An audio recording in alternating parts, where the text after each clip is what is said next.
معزز سامعین گرامی قدر، رمضان کا مہینہ آئے ہمارے ساتھ گناہوں کے انبار ہوں، اور رمضان کا مہینہ چلا جائے ہمارے جسم میں پھر بھی گناہوں کے انبار ساتھی ہوں، تو گویا ہم نے رمضان کے فلسفے اور غرض و غایت کو سمجھا نہیں۔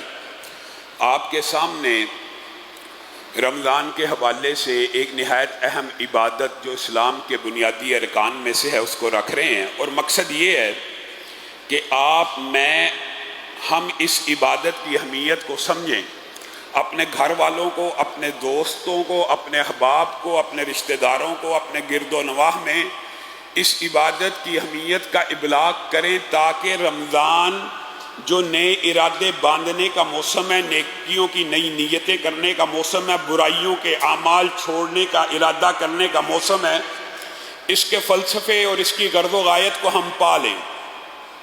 آپ کے سامنے نماز کی اہمیت کے حوالے سے بہت سی باتیں رکھی ہیں، اسی بات کو آگے بڑھاتے ہوئے یہ بات آپ کے سامنے رکھنا مطلوب اور مقصود ہے کہ صحابہ کا جو نماز چھوڑنے کے بارے میں کفر کا، ارتداد کا، یا دائرہ اسلام سے خارج ہونے کا، یا شرک کا جو فتویٰ، یہ صرف صحابہ کا نہیں تھا، بلکہ تابعین، تبع تابعین، محدثین، فقہائے احناف، حنابلہ، شافعیہ، مالکیہ، ظاہریہ، جتنے بھی اسلام کے اندر فقہی مکتبہ فقہی امام گزرے ہیں یا محدثین گزرے ہیں، یہ اجماعی موقف ہے۔ ہمارے سے لوگ یہ کہتے ہیں کہ جی ہم نماز کس کے پیچھے پڑھیں، آپ تو آپس میں ایک نہیں ہیں، آپ فلاں کے پیچھے نہیں پڑھتے، فلاں کے پیچھے نہیں پڑھتے، چلو یہ تو اختلاف ہے کہ ایسے پڑھنی چاہیے، ایسے نہیں پڑھنی چاہیے، لیکن یہ تمام مکاتب فکر کے اندر بات متفق ہے، اجماعی موقف ہے کہ 5 پڑھنی ہے،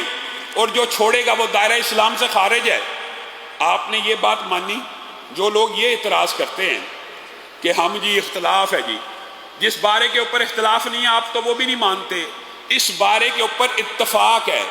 اور جو بات کل آپ کے سامنے رکھی تھی کہ جو بندہ جان بوجھ کے نماز چھوڑ دیتا ہے، چاہے ایک بھی چھوڑ دے، ایک ہے سستی سے چھوڑ دینا، اور ایک ہے عقیدے کے اعتبار سے، یہ بات آپ کے سامنے رکھ چکا ہوں۔ عقیدہ ہے کہ نماز فرض ہے لیکن سستی سے چھوڑ دی، اس کے حوالے سے علماء کی بات کی دوسری آراء موجود ہیں۔ ایک یہ ہے کہ عقیدہ یہ ہے کہ 5 نمازیں نہ پڑھے بغیر بھی اسلام اور دین مکمل ہے، اور بندہ پھر بھی مسلمان رہتا ہے، اس کے بارے میں اجماع امت ہے کہ یہ بندہ دائرہ اسلام سے خارج ہے، اس نے اسلام کو سمجھا نہیں ہے۔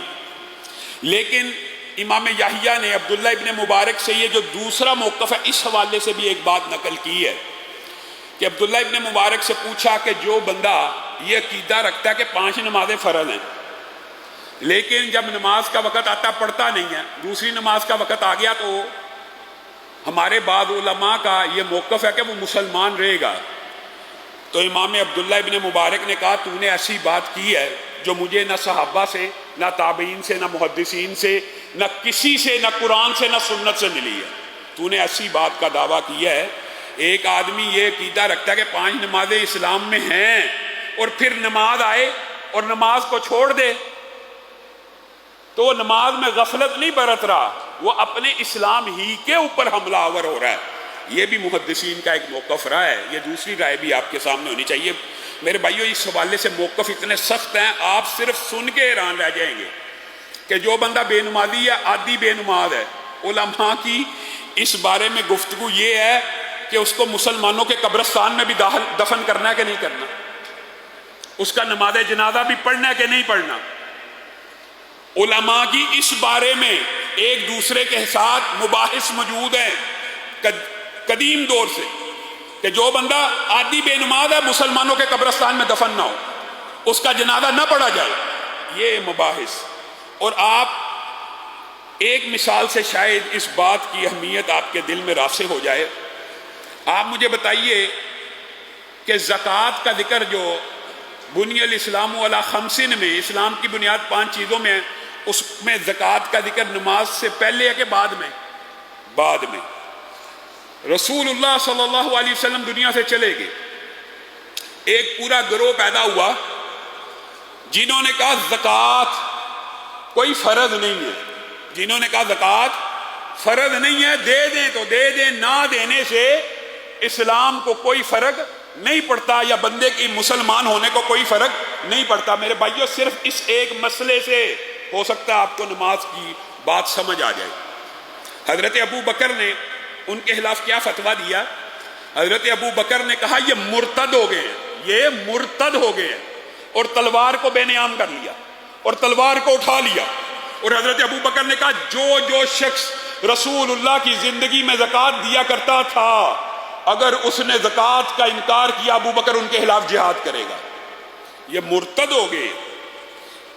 اس حضرت ابو بکر کے فتوے کے اوپر کسی صحابی نے اول بعض باتیں صحابہ نے کی کہ اسلام ابھی رسول اللہ صلی اللہ علیہ وسلم دنیا سے گئے ہیں، اسلام میں انتشار پیدا ہو جائے گا، یہ حضرت ابو بکر کو مشورے دیے۔ تو حضرت ابو بکر نے کہا اللہ کی قسم ایک رسی بھی جو دیتا تھا نہ دے گا، ابو بکر اس کی گردن کو تن سے جدا کر دے گا۔ مرتد ہو گیا، وہ دائرہ اسلام سے خارج ہو گیا۔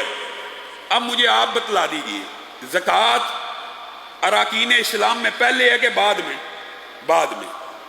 اگر میرے بھائیوں زکوٰۃ کا منکر عقیدے کے اعتبار سے مرتد ہے اور دائرہ اسلام سے خارج ہے، تو جو بندہ نماز کا منکر ہے اور جو کہتا ہے جی ٹھیک ہے جی، آج کل بچے والدین جو شکوہ کرتے ہیں، والدین بچوں کو کہتے ہیں نا کہ نماز پڑھو، آؤ مسجد کی طرف آؤ، نماز ادا کرو، وہ کہتے ہیں کہ نماز پڑھ دینے سے اسلام مکمل ہو، اسلام ویسے بھی مکمل ہو جاتا ہے۔ آج کل یہ رواج آ گیا معاشرے میں، کچھ آپ نے سکول سسٹم ایسے اڈاپٹ اور اختیار کر لی ہیں جہاں پہ والدین سے بدتمیزی سکھائی جاتی ہے، اور پھر بچے دین کے امور سے کیسے باغی ہو جاتے ہیں۔ وہ بچپن سے ان کے دماغ میں یہ بات آ گئی ہے کہ نماز 5 نہ بھی پڑھنے سے اسلام قائم رہتا ہے، اسلام جاری و ساری رہتا ہے، اسلام کے اوپر کوئی فرق نہیں پڑتا۔ کلوا وتمتعوا قلیلا انکم مجرمون ویل یومئذ للمکذبین واذا قیل لهم ارکعوا لا یرکعون۔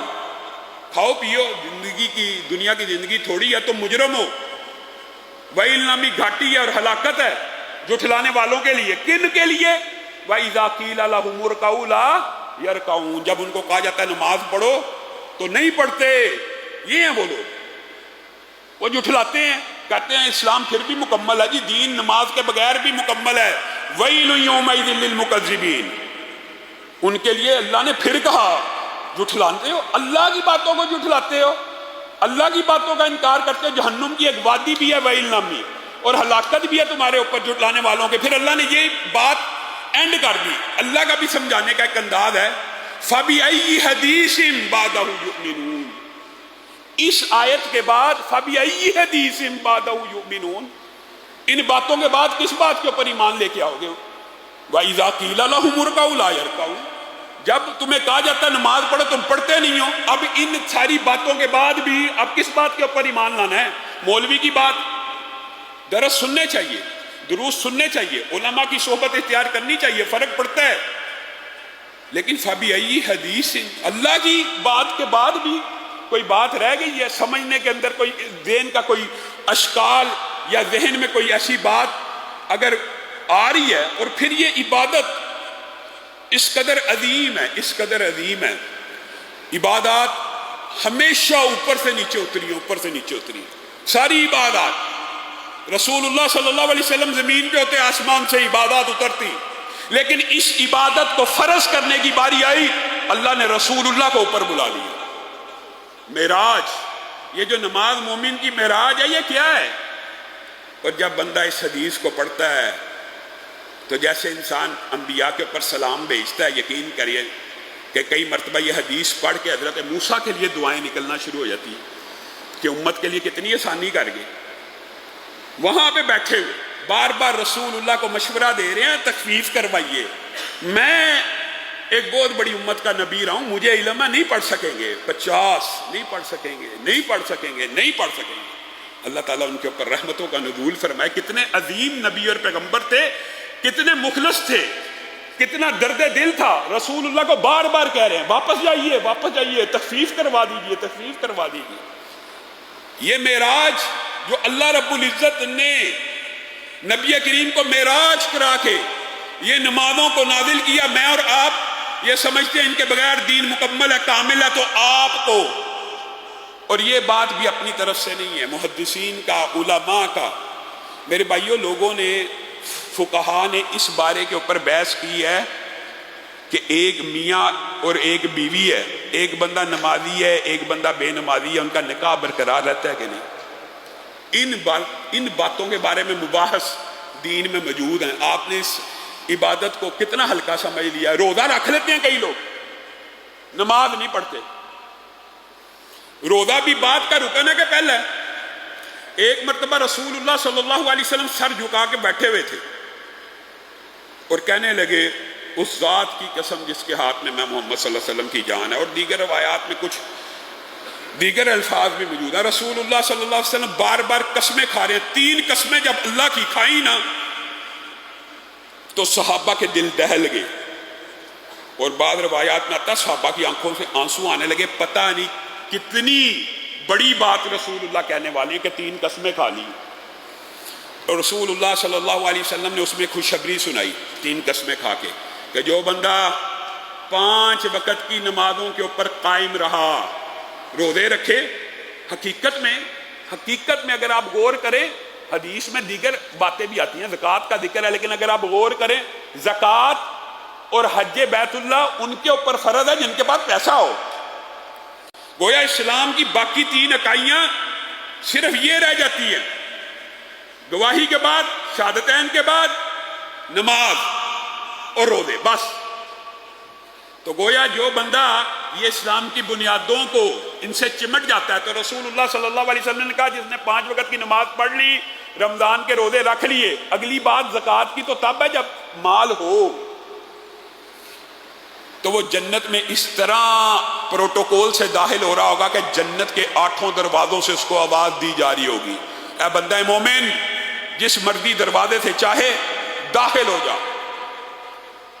آپ نے اس نماز کو کتنا ہلکا سمجھا ہوا، کتنا ہم نے لائٹ لیا ہوا، اور یہ کس قدر اہم ہے۔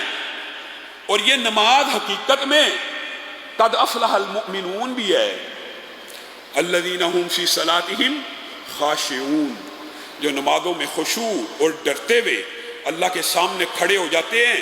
جیسے میں نے کہا تھا قد افلح من تزکا وذکر اسم ربہ فصلی، تو قد افلح المؤمنون۔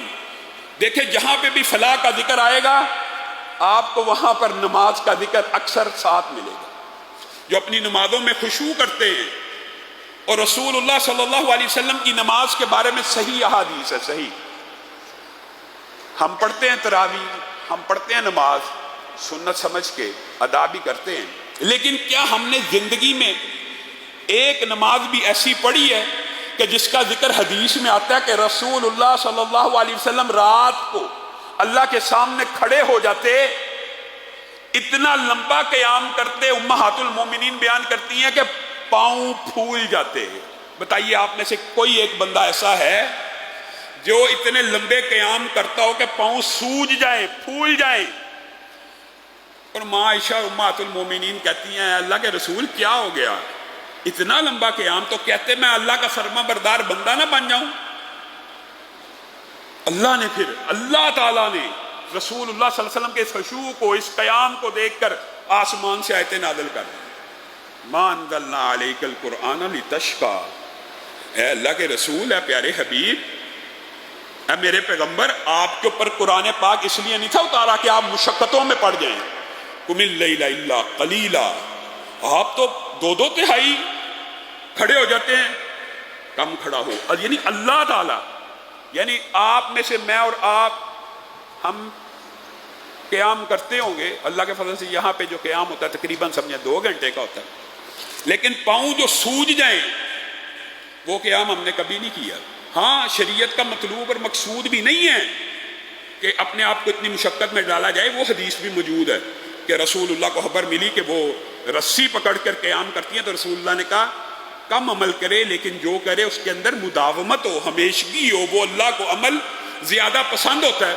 لیکن صحابہ چونکہ رسول اللہ کے تربیت یافتہ تھے، عبداللہ ابن زبیر خانہ کعبہ کے اندر اتنا لمبا قیام کیا کرتے تھے کہ ان کو مسجد کا کبوتر کہا جاتا تھا، مسجد کا کبوتر، یعنی خانہ کعبہ کے ارد گرد آپ نے آج بھی دیکھے ہوں گے کبوتر ہوتے ہیں، ان کو حرم کعبہ کا کبوتر کہا جاتا تھا۔ اور اس کی ایک وجہ یہ بھی تھی کہ جب وہ رکوع یا سجدہ کرتے تو اتنا لمبا سجدہ کرتے تھے کہ پرندے، کبوتر اور اڑنے والے پرندے یہ سمجھتے کہ کوئی تختہ ہے اور ان کے اوپر آ کے بیٹھ جاتے، حرکت ہی کوئی نہیں تھی ہوتی، اتنا لمبا سجدہ ہوتا تھا کہ حرکت ہی نہیں تھی ہوتی۔ اور آپ کی اسی تربیت کا یہ نتیجہ ہے کہ عروہ بن زبیر جو ہیں، عروہ بن زبیر، یہ عبداللہ بن زبیر ہیں اور یہ عروہ بن زبیر ہیں، حواریِ رسول صلی اللہ علیہ وسلم کے بیٹے ہیں۔ عروہ بن زبیر جو ہیں، آپ کے علم میں ہوگا، خیر یہ ایک لمبا چوڑا واقعہ، کبھی موقع ملا اس کو بھی تفصیل سے رکھیں گے، اس کی ایک جز کو بیان کرتا ہوں کہ ایک مرتبہ اپنے بیٹے کی تدفین کے وقت ان کے پاؤں کو چوٹ لگ گئی، اور پاؤں کو جب چوٹ لگی تو پاؤں میں انفیکشن ہو گئی، پاؤں سوجنا شروع ہو گیا، تو حکماء نے کہا یہ پاؤں کاٹا جائے گا یا ٹانگ کو کاٹا جائے گا تو یہ زہر آگے نہیں پھیلے گا۔ اب عروہ نے کہا ٹھیک ہے اگر یہی علاج ہے، تو کہا آپ کو بے ہوش کرنا پڑے گا شراب سے، نشے سے، بے ہوشی کی ادویات سے۔ تو عروہ بن زبیر نے کہا یہ نہیں ہو سکتا کہ میں حرام کے ذریعے اپنا علاج کراؤں، حالانکہ جان بچانے کے لیے اضطراری حالت میں تو حرام بھی جائز ہو جاتا ہے۔ کہنے لگے یہ نہیں ہو سکتا کہ مدہوشی کی، بے ہوشی کی یا شراب پی کے یا نشے میں مجھے دھت کر دو اور پھر میں اپنی ٹانگ کٹاؤں، یہ نہیں ہو سکتا۔ دو واقعات ہیں، دو الفاظ ہیں، ایک میں انہوں نے کہا کہ میں اللہ کا ذکر کرنا شروع کرتا ہوں، اور بعد تاریخ کی روایات میں آتا ہے انہوں نے کہا ہاں میں ٹانگ کٹواتا ہوں، میں نماز کو قائم کرتا ہوں، پھر مجھے کوئی پتہ نہیں چلے گا تو میری ٹانگ کو کاٹ دینا۔ انہوں نے نماز کو قائم کیا، ان کی ٹانگ کاٹ دی گئی، اور دوران نماز جب ٹانگ کو کاٹا جا رہا ہے ان کے منہ سے سسکی بھی نہ نکلی۔ اب بتائیے یہ خشوع و خضوع آپ سے اور مجھ سے حقیقت میں مطلوب ہے؟ اور میرے ذہن میں مولانا عبداللہ غزنوی کا وہ واقعہ آ گیا کہ سید نذیر حسین محدث دہلوی رحمہ اللہ کہا کرتے تھے، یہ عبداللہ غزنوی ہمارے پاس آیا تھا حدیث پڑھنے،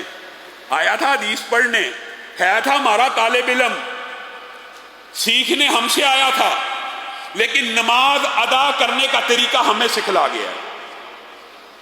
ایسی نماز پڑھا کرتے تھے، ان کے بارے میں آتا ہے کہ تیز موسلا دار بارش ہوئی، امامت کروا رہے تھے، تیز موسلا دار بارش ہوئی، نمازی پیچھے سے بارش طوفانی کی وجہ سے چلے گئے، اور یہ سلام پھیرنے کے بعد جب لوگوں نے کہا آپ کو اندازہ نہیں ہوا بارش کا، تو کہنے لگے اللہ کی قسم پتہ بھی نہیں چلا کہ بارش ہو رہی ہے۔ ایسی نماز پڑھا کرتے تھے۔ میں اور آپ کس قسم کی نمازیں پڑھتے ہیں؟